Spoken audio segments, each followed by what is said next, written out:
Hello and good days to everyone. My name is Muhammad Danish bin Bunari and I will present to you about mergers and acquisition. This will be the contents of our topics today. Firstly, what is mergers? A merger describes two firms of approximately the same size that join forces to move forward as a single new entity, rather than remain separately owned and operated. This action is known as a merger of equal. Mergers are partly about economies from combining two firms, but they are also about who gets to run the company. The top management of the target firms usually departs after the merger. Next is the form of takeover. An acquisition transaction becomes a takeover when the acquiring company purchases the target, may or may not through a mutual agreement with the management of the target company. There are four types of takeover. Number 1 is friendly. Number 2, hostile. 3, reverse.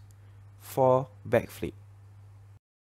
Let us discuss the first form of takeover, friendly.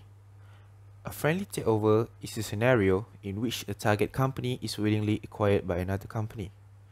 Friendly takeovers are subject to approval by the target company's shareholder, who generally greenlights the deals only if they believe the price per share offer is reasonable. Next is hostile. A hostile takeover is when an acquiring company attempts to take over a target company against the wishes of the target company's management. An acquiring company can achieve a hostile takeover by going directly to the target company's shareholder or fighting to replace its management. Reverse takeover. A reverse takeover is a process whereby private companies can become publicly traded companies without going through an initial public offerings. While reverse takeover are cheaper and quicker than initial public offering, they can be often weaknesses in and reverse takeover management and record keeping amongst other things. The last one is backflip. A backflip takeover is an unusual type of takeover in which a company which is acquiring a target company becomes a subsidiary of the acquired or target company once the deal is completed. The two entities that are merged become one and the name of the acquired company is retained. Being an unusual or a rare type of takeover, the name of backflip takeover emerged. Next is the means of acquisition.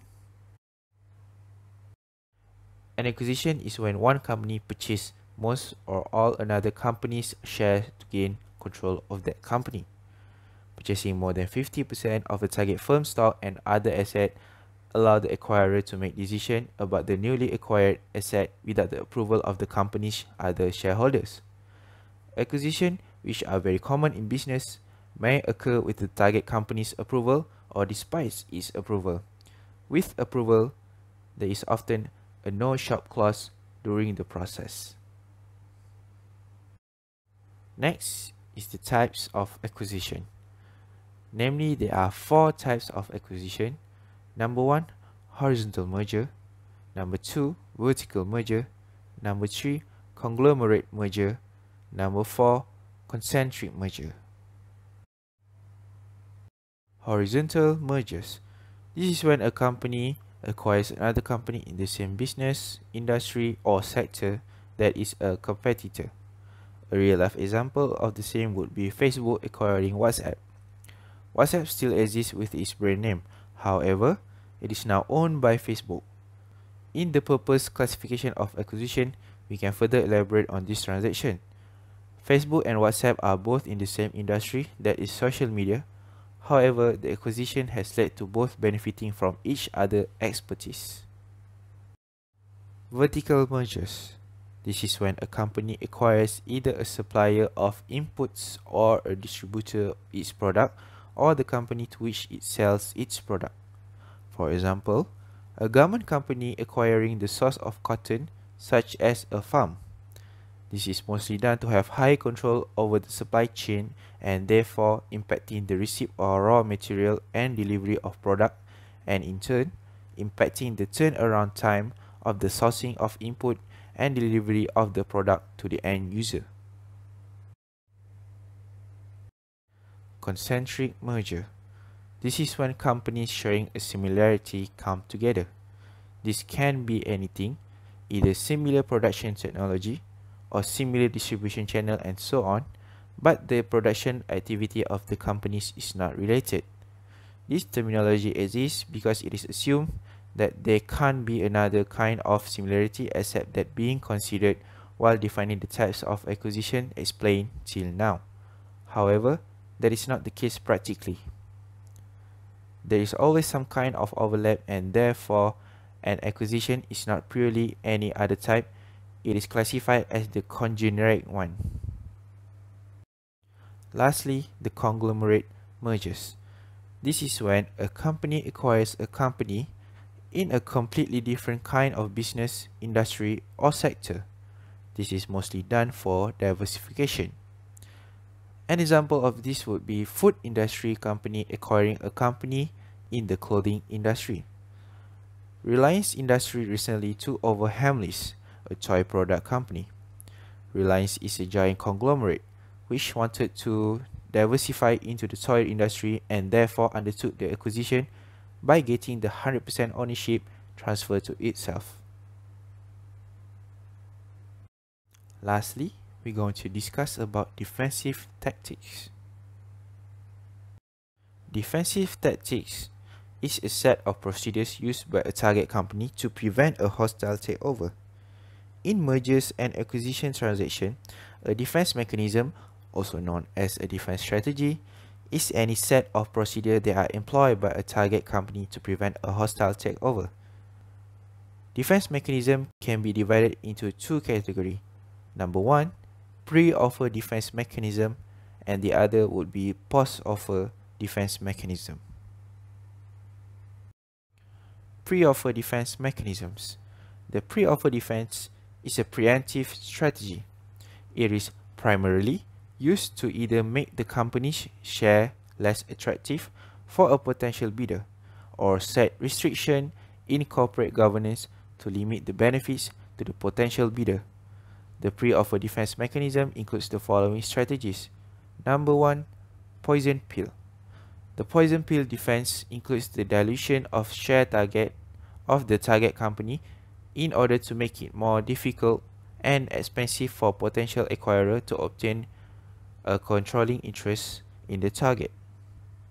The flip-in poison pill is the issuance of additional share of the target company, which existing shareholder can purchase at a substantial discount.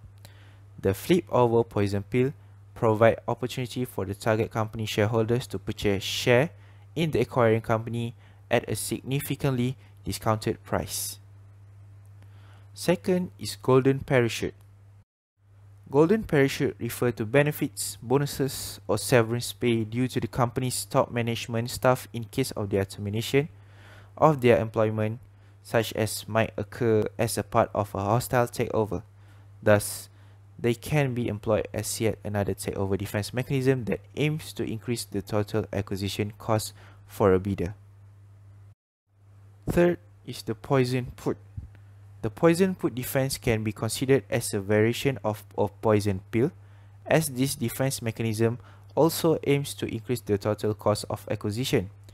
The poison put strategy involves the target company issuing bonds that can be redeemed before their maturity date in the event of a hostile takeover of the company. The potential acquirer must then consider the extra cost of repurchasing bonds when that obligation changes from being a future obligation to a current obligation following the takeover. Unlike the poison pill, the poison out strategy does not affect the number of outstanding share or their price. However, it may create significant cash flow problems for the acquirer. The next defensive tactics, the post-offer defense mechanism. The post-offer defense mechanism are employed when a target company receives a bid for a hostile takeover. The example of a post-offer defense mechanism are the crown jewel defense and the white knight defense. The crown jewel defense strategy involves selling the most valuable asset of a target company to a third party or spinning off the asset into a separate entity. The main goal of the crown jewel defense strategy is to make the target company less attractive to the corporate raider. The white knight defense is a strategy that involves the acquisition of a target company by its strategic partner, called a white knight, as it is friendly to the target company. This is generally a strategy of a last resort.